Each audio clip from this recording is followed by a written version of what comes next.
Datafication refers to the fact that we're looking at more aspects of life that we never actually understood as being informational before, and finding out that in fact there's an informational quality to it that we can render into a data format. So what we're seeing with social media companies is they're actually datafying aspects of the life that we never really saw that could be datafied. So for example, Facebook datafies our friendships. Twitter datafies our whispers or maybe our stray thoughts. And LinkedIn datafies our professional contacts.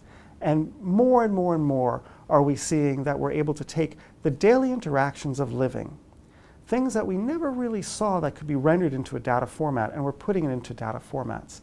Now, what does this mean in the big picture? The fact is we're just at the outset of the big data era. So we're going to find out. But you can just use your imagination and think of some of the extraordinary uses.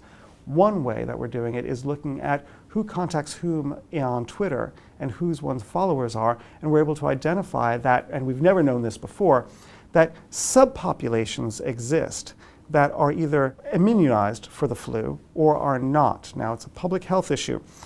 The whole point of vaccinations is that you take a broad population, you vaccinate many but not all, and everyone is covered. What we've just now learned with Twitter is that this idea of herd immunity might not be the case, because there's whole subgroups of the population that all don't get vaccinated, yet they all hang out together. They do virtually, and we're seeing that those virtual ties are also physical ties. I want to stress, this sounds like it might be an intuitive thing. It's not. It sounds like this might just be a nice thing to know. It's deadly important. It's very serious. And it took datafying relationships and interactions to learn it.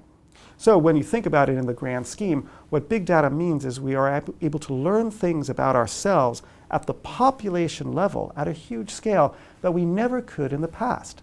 So lots of different disciplines, in one case, sociology, totally gets upended, because in the past you ran small studies on small groups. Now you're looking at it in a population scale size.